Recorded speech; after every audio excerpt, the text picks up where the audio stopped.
Do you believe that leaders are born, or do you think leaders are made? I think anybody can be a leader. Whatever said and done, even today, it is difficult for women to, stand out as leaders in corporate organizations.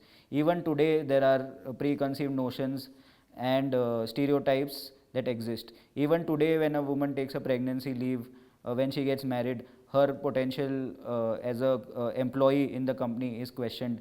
If you want to build a new company, these are the 4 solutions to it. You can either rent it, you can acquire it, you can do XYZ things. He chooses this invisible 5th option, which people assume that is not existing, right? And often leadership is that.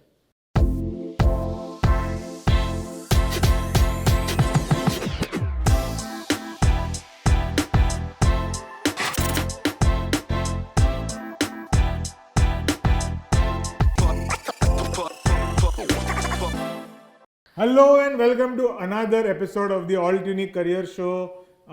This topic is one of my favorite topics. We are going to talk about leadership. Super happy to welcome you again, Kunj. Thank you. Kunj, this is a topic which I think Indian cinema has a lot to offer to us, because we are anyway a hero worshipping nation. Yes. So we often even create leaders out of things that aren't really leadership. Why don't you tell me about some of your favorite leadership examples from... Right. So the first leader I want to bring out and put on the table is Mohan Bhargav from Swades. He is an employee in NASA who comes to a village in India to meet his daima. Over time, falls in love with the people there, the lifestyle there, and he realizes the acute poverty, the acute problem of water, the acute problem of electricity that rural India faces on a day-to-day basis. And knowing that he has the skills to solve it, sets out to solve it. But of course, he requires the fellow villagers to also sign up for it. The introvert that he is, the soft-spoken techie who's working in the US that he does not try to solve it by giving a speech to 1,000 people. In fact, when the one time he speaks very unhappily immediately after the Dasera song, where he says that, why are you guys so happy about, what is great about this life, right? But when he's going all around the village and signing up people to come join the school, get their kids to join the school, or come help him out on, on building a power plant to generate electricity for the village, there is a certain simplicity, a certain softness to his demeanor. He knows that there is a quiet confidence in him that the villagers will have because of his credentials and the endorsement of his daima who stays there. And he uses all these levers to do something for the village. But the biggest thing he does is that he develops a deep liking for the village and shows to the village that he is thinking in the interest of those people. That is why when the water is not flowing at the speed at which electricity can be generated, Shah Rukh Khan is the one who's running up the hill and jumping into the tank and solving it for the villagers. At that moment you see how desperately he wants it, even though he at that point of time he is not planning to stay in that village. Right, and that is what drives the rest of the people also to follow him and admire him. And in fact, one of them actually wants to go to the US with him and start a hotel with him. Right, He changes his mind. He changes his mind. He changes Shah Rukh Khan's mind, who chooses to then stay back. So that I thought was an interesting leader that I would love to follow. Less bombastic, less show off, but a lot of high skill and high knowledge that I can also follow and learn from. Okay, Kunj, let's go to another of my favorite movies. And I think there is leadership there as well. Seems like a person who shouldn't be a leader but is a leader. So you have a ruffian who has only beaten up people most of his life, who has now suddenly become a leader in a medical college. I think it's a fascinating story. And what is your view on Munna Bhai's character in the first film? We can again go back to the second film as well. But there is an arc to Munna Bhai's character across 2 films, and that's something that people don't often notice. In the first film, he is not setting out to be a hero. He is just acting from his own clear impulse. Okay, he is a gunda with a heart of gold. Okay, and he is acting from that place. He is acting from a place who has not seen a formal medical system, who doesn't know how things run in a college. And when a simpleton like that enters a setting like that, it actually brings out the hypocrisies of the system where there are formal processes, filling up a form and doing 100 other things to treat a patient, whereas the human side of it is lost. So often when a leader is put out of context in a place where he is not comfortable, but he stands true to his ideas and doesn't feel insecure about it, that is why people don't become leaders immediately because it's not easy to suddenly be in a new context and be able to act consistently the way you've always acted and stand by your moral beliefs, etc. Do you believe that leaders are born, or do you think leaders are made? I think anybody can be a leader, right? Like it's that willingness to want to be a leader. It's completely fine to say that, look, I don't want to be a leader. I want to be an individual contributor, and I want to, be an artist or a coder, which is going to serve that kind of a lifestyle for me, where I'm only responsible for myself.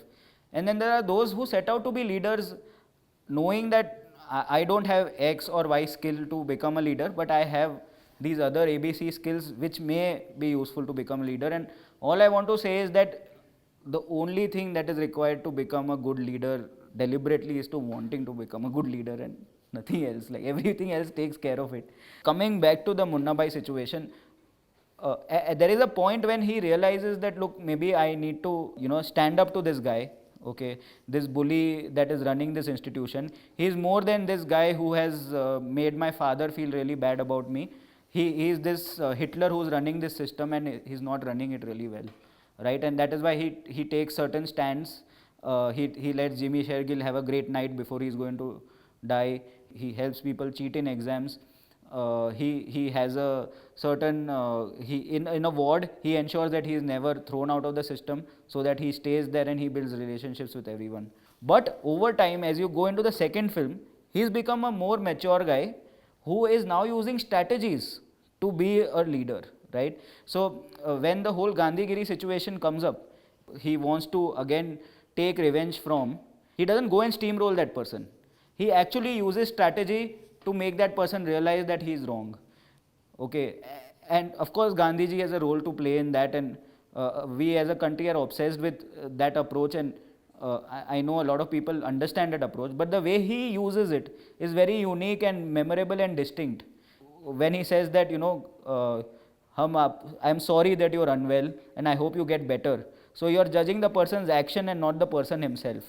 And hence you're giving the person the space to correct himself. Often leaders are not able to do that. Leaders often make very sweeping judgments about कि यार ये तो बंदा ऐसा ही है, इससे ज़्यादा होने ही नहीं वाला है. Right. But the fact that he gave that person a space also gave a person that space to find his redemption. As you rightly pointed out, I think we've taken a lot of examples of leaders from Indian cinema who are essentially men. Yeah. But we also have enough examples of women leaders as well. So which are the examples that come to your mind?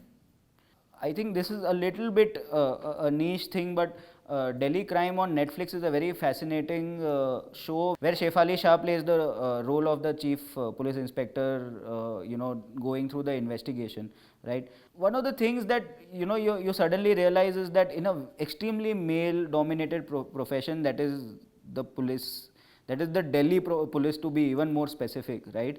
Where you would imagine that constantly there are, all kinds of inappropriate things that are being said. There are criminals who are doing a lot of horrible crimes. Delhi, Gurgaon are known for that, right?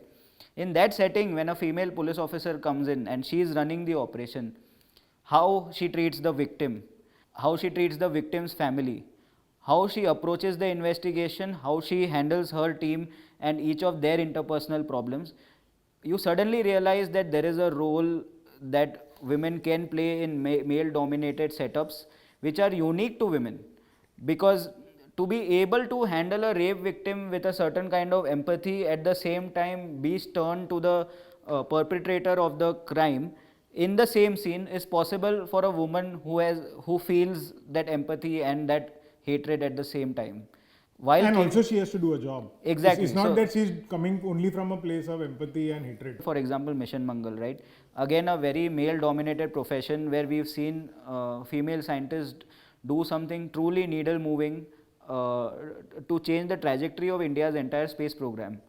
These are examples that, whatever said and done, even today it is difficult for women to stand out as leaders in corporate organizations. Even today, there are preconceived notions and stereotypes that exist. Even today, when a woman takes a pregnancy leave, when she gets married, her potential as a employee in the company is questioned. It's happening less than when I started my career, but I will not say that it has disappeared. Okay, and in that setting, for women to play roles of leadership is an even bigger task, and unfortunately, it requires an even bigger commitment. So Kunj, one of the greatest entrepreneurs to have come in India was the great Dhirubhai Ambani, on whom a movie we all suspect was made, which was Guru in 2007. And obviously he had a leadership style of his own, forward thinking guy, innovative guy, would do things that other people couldn't even dream of. And to also have the balls and the courage to go through with it and make it happen. So why don't you break down Guru Khan Desai's character for us? The scene that I remember most vividly from that is when he tells his brother-in-law that Shyam भाई, ये कपड़ा और ये वजन बहुत मेहनत से आया है. लड़ाई भी मेहनत से करना. गुरु भाई से लड़ना तो गुरु भाई बन के. there are leaders who don't require, a constant reassurance, constant backing that, you're good enough and you'll do well. That they have internalized already, and they are building on that. What gets them going and what keeps them interested is speed and growth. Okay, it means that you build fast and you disrupt things, and that is what that character, if not in real life but at least in the film, did, which is that he disrupted things. He went to the stock market to raise public funds at a time when most companies weren't doing that. He found grey areas to circumvent the tax regime back at that time, because he felt like, I want to build a profitable business, and the fact that I will build a profitable business as a public company is going to make so much wealth for the country that it is justified that I don't pay these duties at this point of time. In today's context, what that person did was nothing wrong, but in that context, it was a legal gray area. So sometimes leaders believe in a certain tenet, which is growth is life, or whatever it is for this character, and they will do whatever it takes to get to there, and that is what motivates people like the side characters in his company, and how they operate, how they have been with the company for 20 years, 30 years. People from his village, one of the guys from his village who took him to Turkey for the first time to work for Shell, becomes an employee in his own company when Guru starts a company, and continues to stay with him till the end.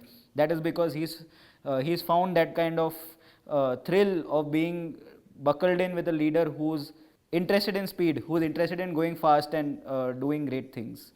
Yeah, and I think the sheer lateral thinking ability that the character shows at different points of time, because a potential problem could have many solutions, but he would always think of a solution that other people are not even focusing on. Yeah, because it does not exist on a checklist, right? It does not exist, okay, if this is the problem, then if you want to build a new company, these are the 4 solutions to it. You can either rent it, you can acquire it, you can do XYZ things.